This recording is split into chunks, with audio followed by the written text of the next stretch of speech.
Hi and welcome to Glorious's YouTube channel. I'm JT from JTTR here on YouTube, and today we are going to be exploring how we can get the most out of our mechanical keyboards. When it comes to custom mechanical keyboards, there are many different ways to modify and improve your typing experience, but one of the best mods you can do to improve the feel of any keyboard is to lube your switches. Lubing can be a long and tedious process, but what you get in return is worth the effort because lubing produces not only smoother feeling switches, but in many cases, better sounding ones as well. That just elevates the overall typing experience. Now, it's easy to get bogged down by all the little details, so here are the things you'll want to keep in mind if you're lubing your keyboard for the first time. First off, having the right tools for the job is going to make your life so much easier. Glorious now has an entire line of products dedicated to making lubing more streamlined and efficient. They have a lube station, brushes, and even a 2-in-1 switch opener. With that said, as nice as all of this is, it isn't a requirement. All you really need to get started is a switch opener and a brush. I personally used a cheap 3D printed switch opener and a modeling brush for the longest time, so don't feel obligated to spend if you don't want to, but it does help speed up the process. The next thing you'll want to think about is the type of lube you'll be using. There are quite a few options to pick from, with the most popular brands being Krytox and Tribosys. Depending on if you'll be lubing linear or tactile switches, picking the right viscosity or how thick the lube is very important. Today we're going to be using Glorious G-Lube, which in my experience sits somewhere between Tribosys' thicker, more viscous 3204, which can provide a smoother experience. Great for linears, but could dull the tactility on tactile switches like these Glorious Pandas, and the thinner 3203, which doesn't provide as smooth of an experience on linears, but can round out roughness without dampening tactility. That makes G-Lube a balanced option to fill out what your preference might be if you're unsure. Where you apply the lube is another key factor. The best places to apply lube are at friction points where different components make contact during switch actuation. Material rubbing in these areas is what contributes to unwanted stiffness and grittiness, but knowing exactly where those areas are isn't always apparent.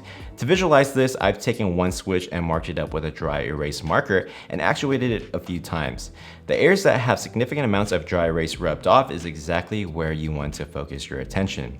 For the stem, we can clearly see that the front, the rear, the sliders, the stem legs, and even the pole are all areas of interest. The bottom housing will also need some attention around the rails, along with the outside and inside of the guide here that retains the spring and supports the pole from the stem. While the wear pattern you see here is specific to this Glorious Panda, you can use this as a point of reference for pretty much any switch. Now, the highly debated topic of switch stem legs. Should you or should you not lube them? For linears, I would highly recommend going for it, but for tactiles, my take on them is to unfortunately try it for yourself. I personally enjoyed the experience while the stem legs were in an unlubed and lubed state, so I don't have any particular hard stance on this. If you do decide to give lubed tactile stem legs a try, start with a very thin coat and go from there. Little goes a very long way here, since you can really affect the tactility profile of a switch if you're too heavy-handed. The spring is another area you want to focus on, especially if your switch of choice has pinging or crunchy characteristics that you want to minimize. You can go the more precise and methodical route by carefully coating the ends of the springs, but I'm pretty lazy, so I prefer to use the Ziploc bag method. As the name implies, you'll need a Ziploc bag. Open it and apply a generous amount of lube and distribute it as evenly as you can within the bag. You'll want to cover as much surface area as you can so the lube doesn't clump up on any particular spring. Now collect all your springs, toss them in, and give it a good shake. The trick here is to have enough air in the bag to let the springs bounce around freely. That's it. When the springs look well coated, you're good to start returning them to the switch housing.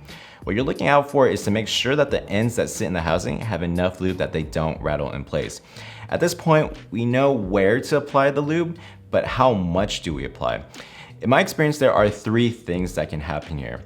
You can underlube, which is when you've applied some lube but not quite enough to overcome the texture or imperfections in the material to make a tangible difference.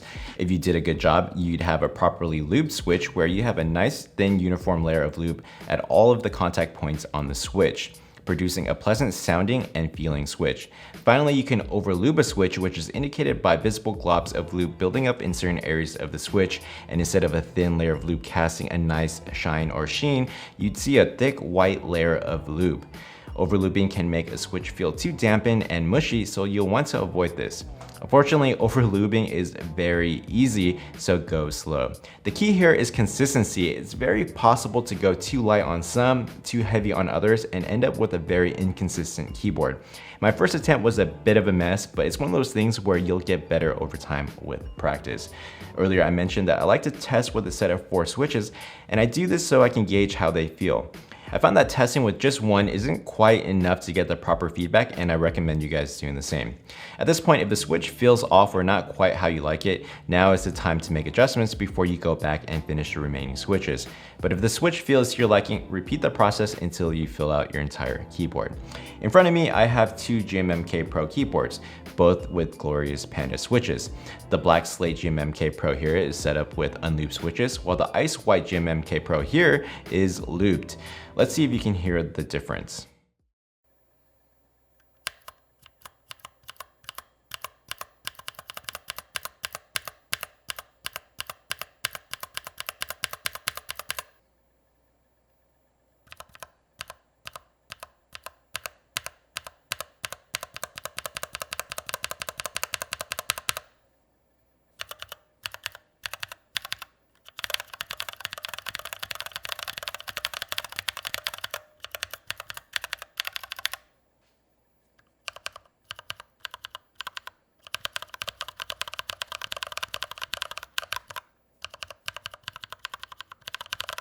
So the sound is subtle, but I hope you can hear that lubing rounds out the scratchiness from the sound profile, letting the thock sound these switches are known for shine through a bit more clearly. And from what I can tell, the spring whine is less noticeable as well.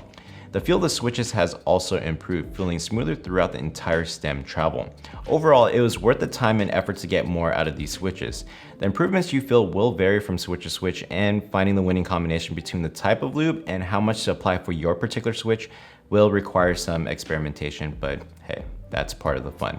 Well, that's it for today. I hope you guys found this video useful. Thank you to Glorious for having me on this channel, and if you're interested in seeing more keyboard and PC tech content, head over to JTTR. Thanks for watching, and I'll see you guys next time. Bye.